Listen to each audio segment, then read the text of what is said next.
Are we? I don't really know if we're at a go, you know? Right, hello everybody. I'm Kunugusis, with me is Ikorix.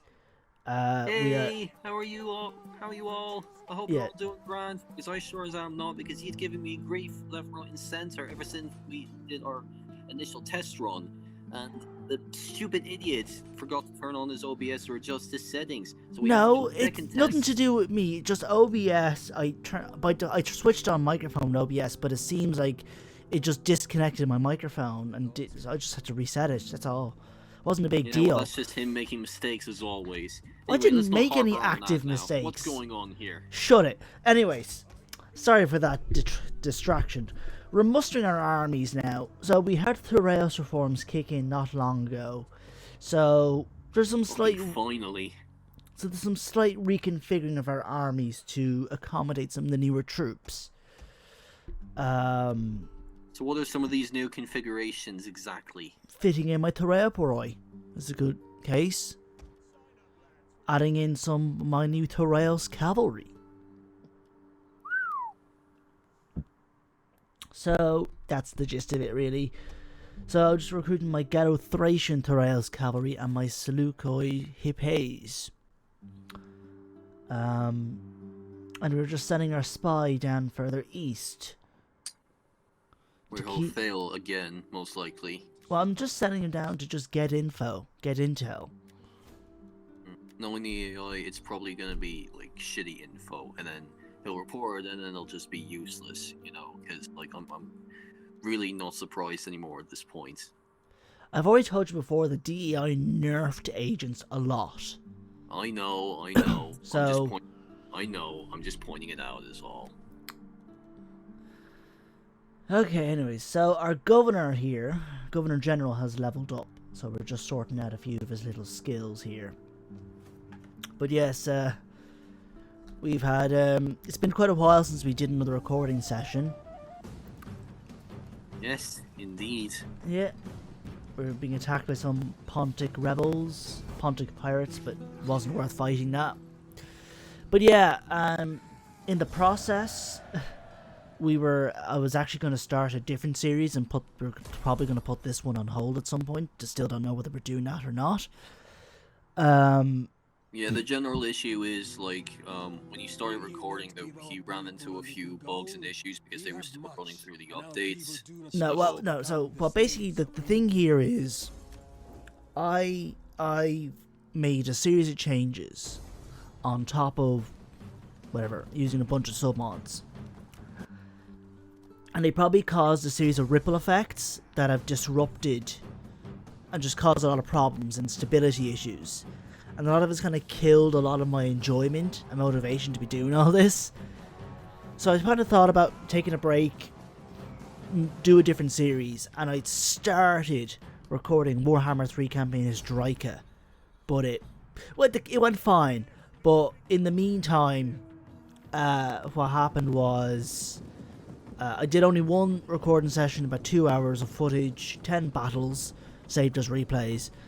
And then within the coming days, week or whatever, Warhammer 3 had its big patch 4.1 update, which basically broke all the mods, including SFO, from my understanding. I could revert it back to the previous build, but to me it's just a lot of hassle and whatever. I'm not that pushed. I could just wait. Whatever amount of time. We're just gonna play the long game and just wait to see how it all pans out. Yeah, I'm still gonna see what I'll do. Could try something different. I started playing Vorta Kroon, a newer early access game. It's quite fun actually, quite interesting. I'll probably talk more about it another stage. We'll see.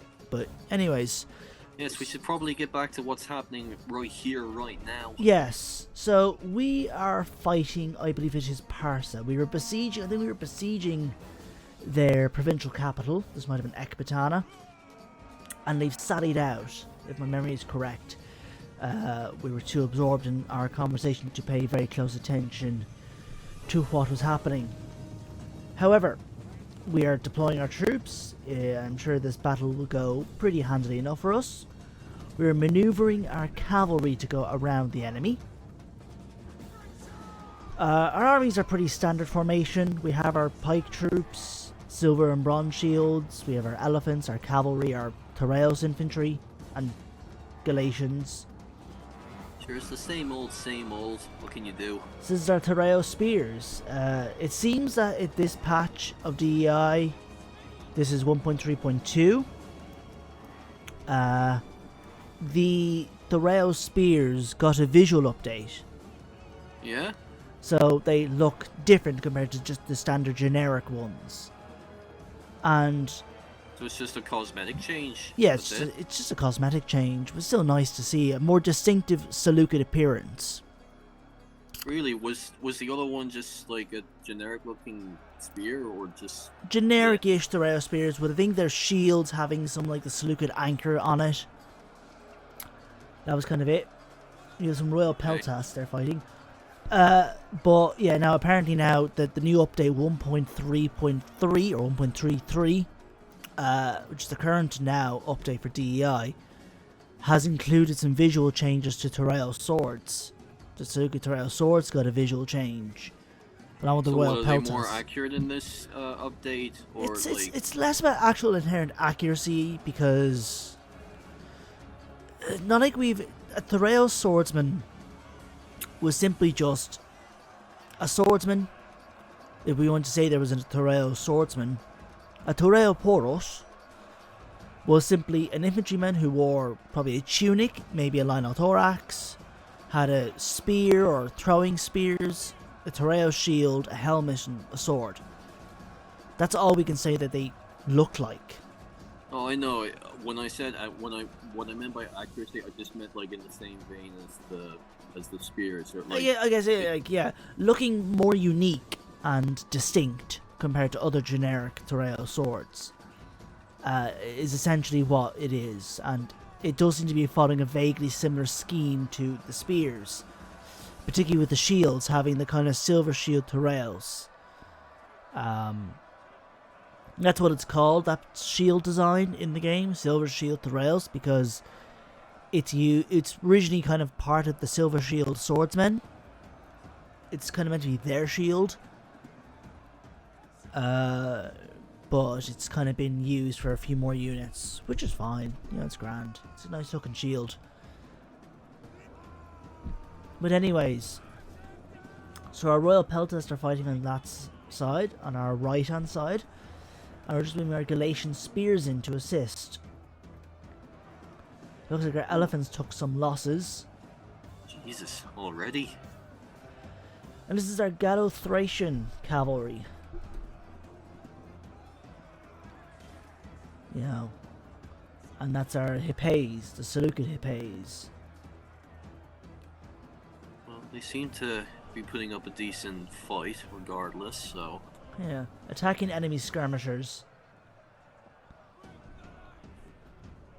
Yeah, I think those are some mercenary spearmen. These updates, do they include any cosmetic changes for the enemies as well, or is it just for our side? Well, I don't know. See, the Seleucids got a few of the visual changes, but I'm not sure about much of the other factions. Because I think the focus... Well, see, this is currently on 1.32, which is now a slightly older build, because only recently did the most recent update come out. And the bulk of what 1.33 did was focusing on the Rise of the Republic campaign. Oh, okay then. So, yeah. Looks like our silver shields are taking heavy losses here.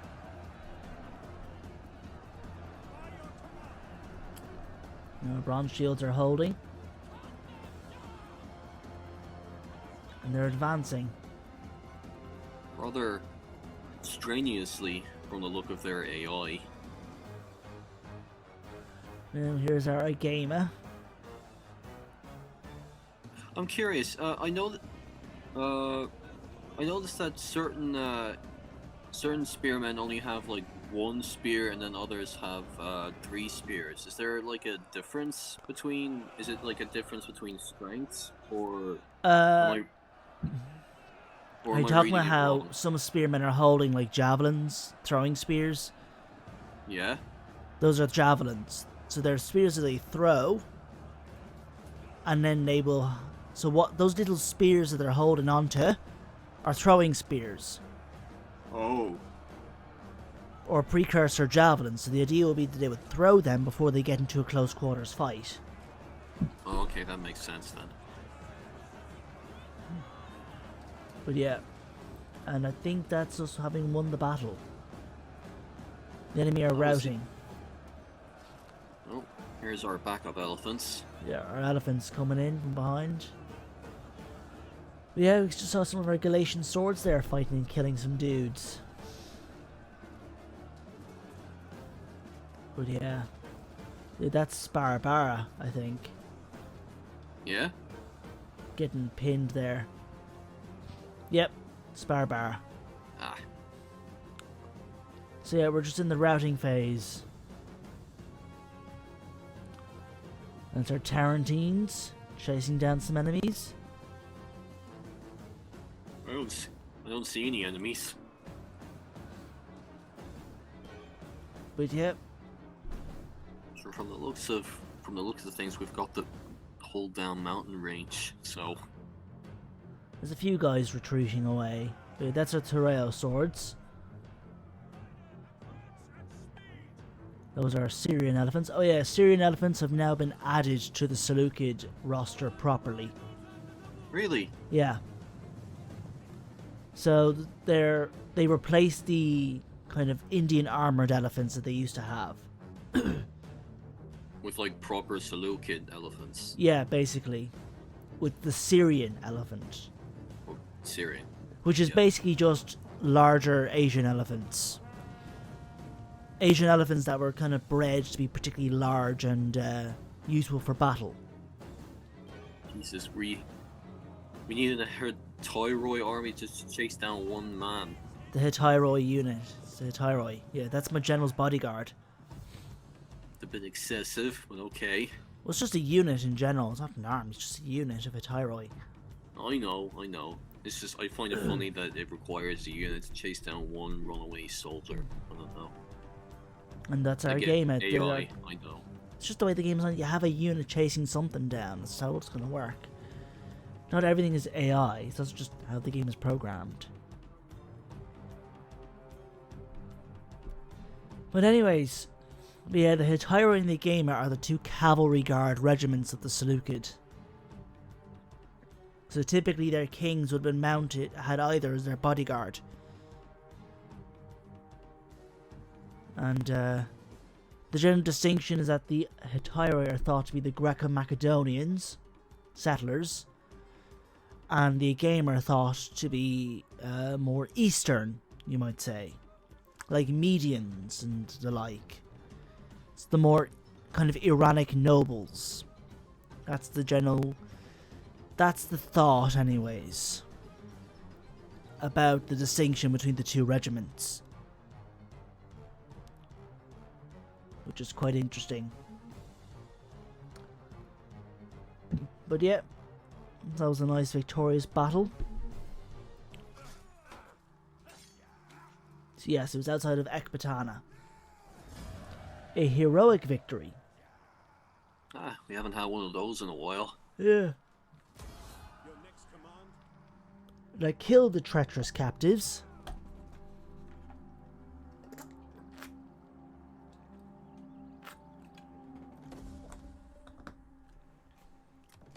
Political appointments and never seen this on the screen From before. the events mod I was using. They have Joaquin Phoenix as the pop-up screen. Yeah, because that's from Gladiator. Oh, I know. Just find it. Because they're trying to use whatever decent and kind of graphics. I know. kind of somewhat relevant and thematic images to kind of represent these things, because No, I know. You know. I just find it kind of funny. yeah, so Ridley Scott's Napoleon film has come out.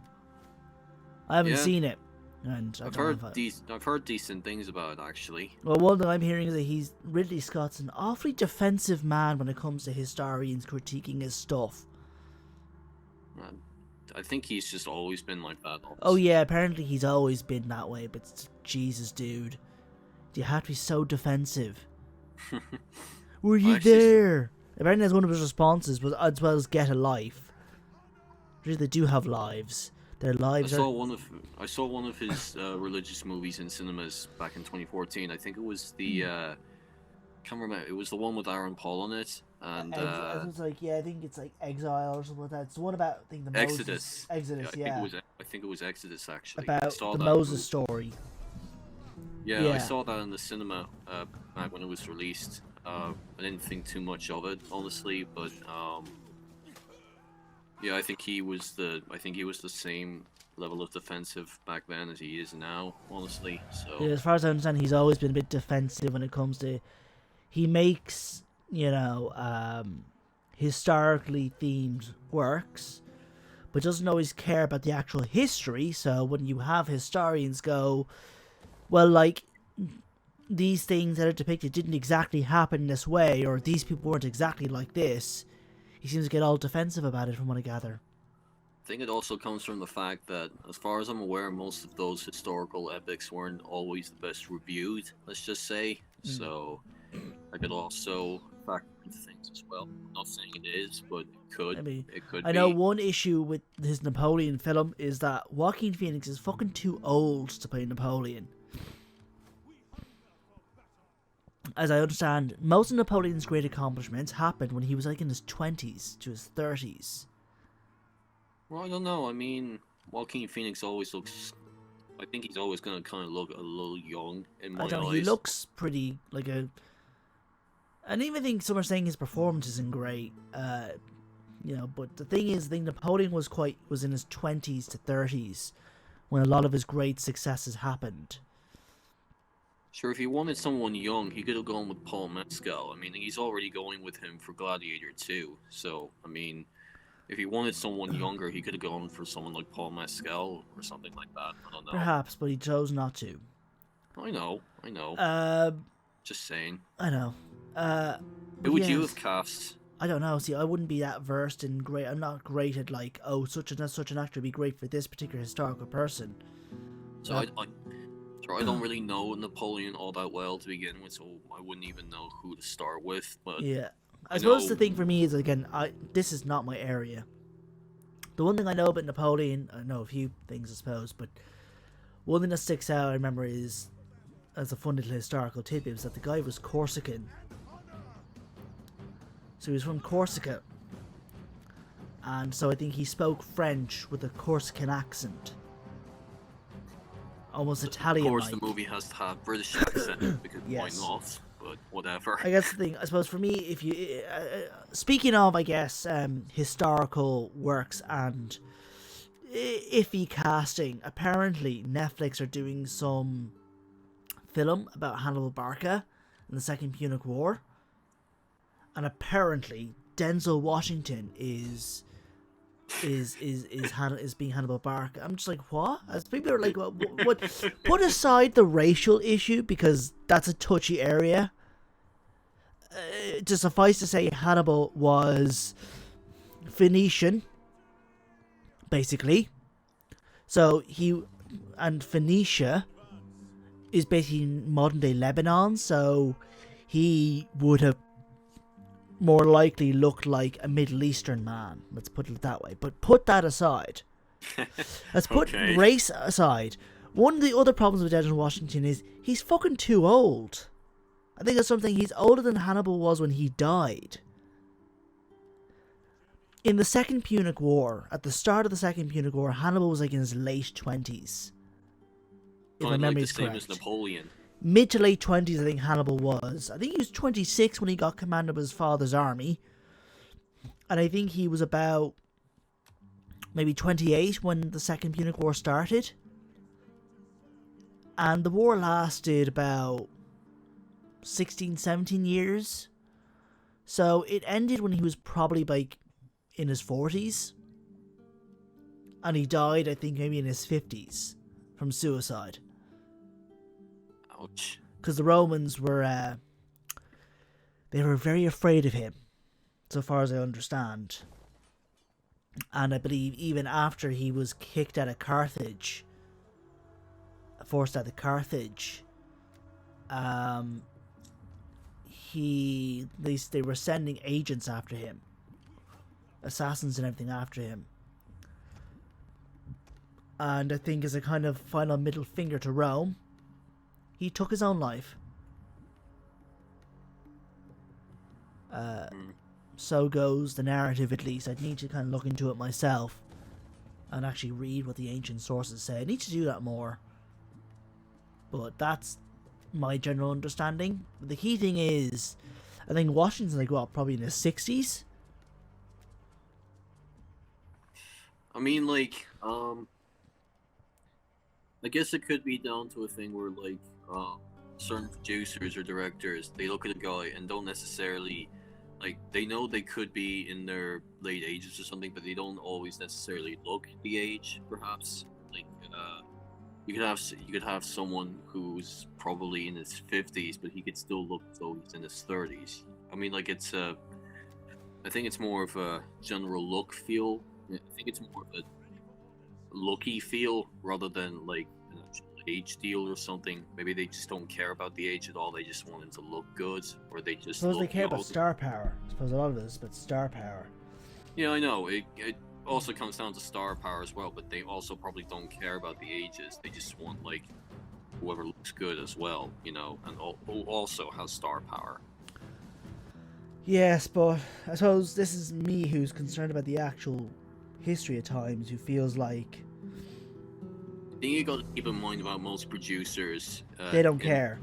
Yeah, especially in regards to historical fiction, they mainly just focus on making it look good as possible. They don't always focus on accuracy, let's just say, or they don't always care about it. They just really care. I accept that. Well, I accept that is the case, but I don't like it very much a lot of the time.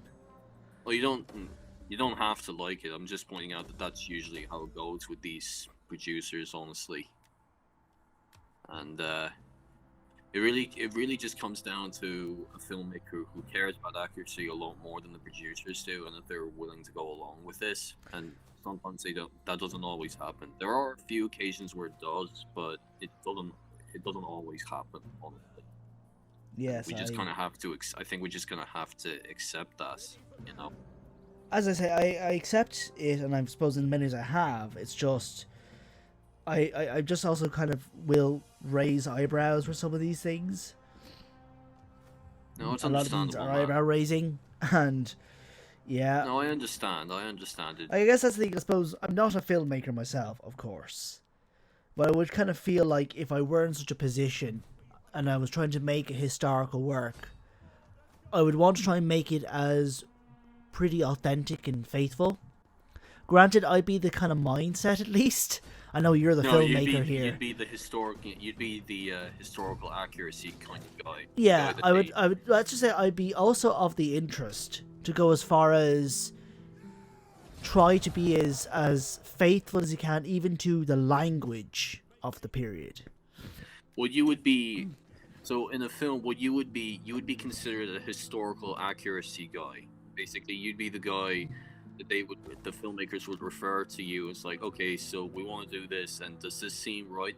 Did they do something like this back in their time? And you would be there to consult them.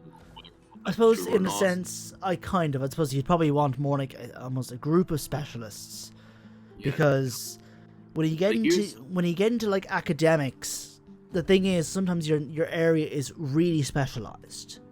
Of course. So my specialty, as someone with an MA in classics, is in the military side.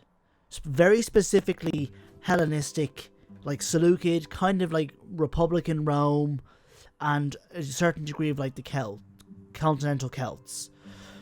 Those are the areas I would be most specialized in to a certain extent. Of course. But those, you probably wouldn't want to rely just on, say, me, for if I were ever in such a position. Unless you were covering my area, but you probably still want to work with other people, like a costume historian who knows their costuming well, and maybe another person who knows just the general daily life stuff, and whatever it is you're covering. But I guess even you'd want to get a linguist, or someone who really knows the languages to work with on your script and to help guide the actors with the language. I never saw it, I appreciate what Netflix's Barbarians did with the Latin. You know, they had the Romans speak damn good, the Roman characters speak some damn good classical Latin.